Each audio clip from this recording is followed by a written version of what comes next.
Did you know that skin cancer is the #1 cancer in America? Who would have thought? According to the Skin Cancer Foundation, 1 in 5 Americans will develop skin cancer by the time they reach the age 70. We have this very prevalent issue in our society, and we need to take steps and precautions before it becomes an epidemic. Today, I'd like to educate you on the benefits of using sunscreen and how it can prevent skin cancer and how sunscreen is useful. So, what is skin cancer? How do you even get it? As stated by the Skin Cancer Foundation, skin cancer is an uncontrolled amount of growth of abnormal skin cells where DNA is damaged by the ultraviolet radiation, and it can trigger mutations and genetic defects. There are also 2 types of skin cancers. There's non-melanoma and melanoma. Non-melanoma is non-malignant and non-cancerous, and at first, keyword. And whereas melanoma is the most dangerous types of cancer there is, of skin cancer. However, melanoma is most primarily caused by sun exposure and tanning beds. As according to the Ruggell Cancer Center, an article called Sunscreen Prevents Skin Cancer about 90% of melanoma and 65% of melanoma cancers are associated with exposure to UV radiation from the sun. There are 2 types of rays of the sun that causes cancer, which is UVA and UVAB. According to David Ford in his book called How Many Products Are Made? An Illustration Guide to Product Manufacturing, he states that although sunscreen contained UV protectants, there are currently no standards by the FDA or the Food and Drug Administration for protection against the UVA rays. But the SPF that you see on your bottles currently are technically only protection for your UVB rays. The FDA requires strict regulations and testing before the manufacturing of any sunscreen lotion. With skin cancer, it's a very prevalent problem, as you can tell. There are ways you can help prevent skin cancer. Sunscreen, of course. But not just using sunscreen, just deliberately, but you need to use it correctly or else it will cause issues later in the future. In a peer-reviewed article by Hubbard and some others called Promoting Sunscreen Use and Skin Self-Examination to Improve Early Detection and Prevent Skin Cancer states, sunburn in childhood and adolescence will most likely relate to skin cancer in the future. For example, in a study in the US, a cohort study states that overall in your lifetime, you will develop skin cancer if you have had 5 blistering sunburns between the ages of 15 and 20. Another quote by Harvard states that from teens to your early 20s, if you aren't using sunscreen correctly, it will most likely happen because as our day and age, we use the low SPF so we can get our nice tan on and our glowy skin, and we never reapply. However, you should be reapplying because instructions say so.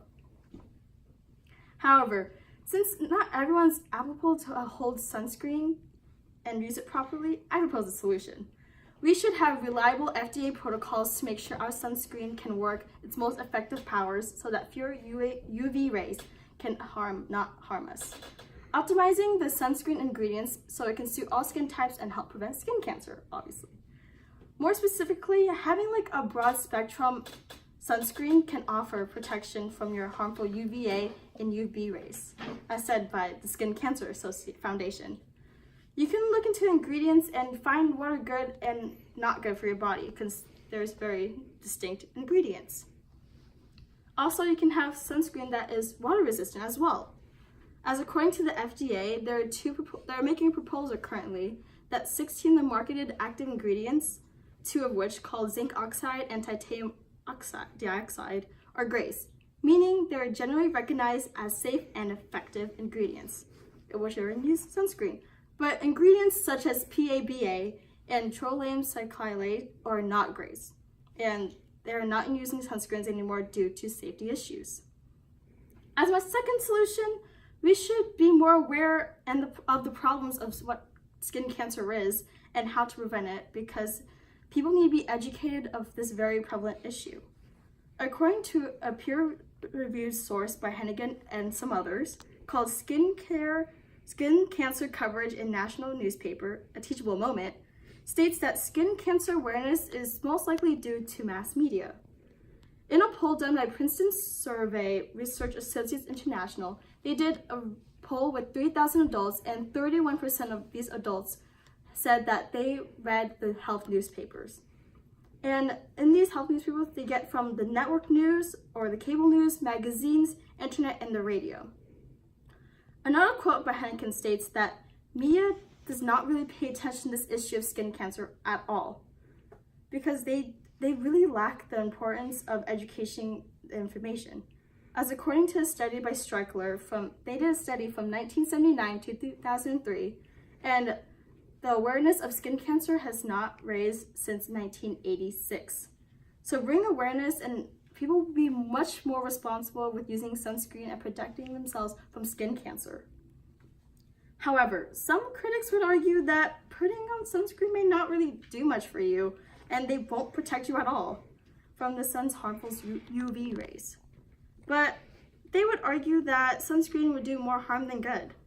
In a report done by the Environmental Working Group called EWG's 2019 Guide to Safer Sunscreen, they found out that 80% of sunscreen products are either ineffective or contain ingredients that can be very harmful to you.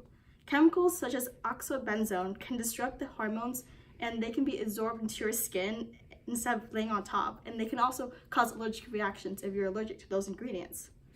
However, if we had stronger regulations from the FDA, we'd be paying much more attention to our ingredients in our sunscreen, so they won't be able to harm us. But also knowing what you're allergic to is also a key point.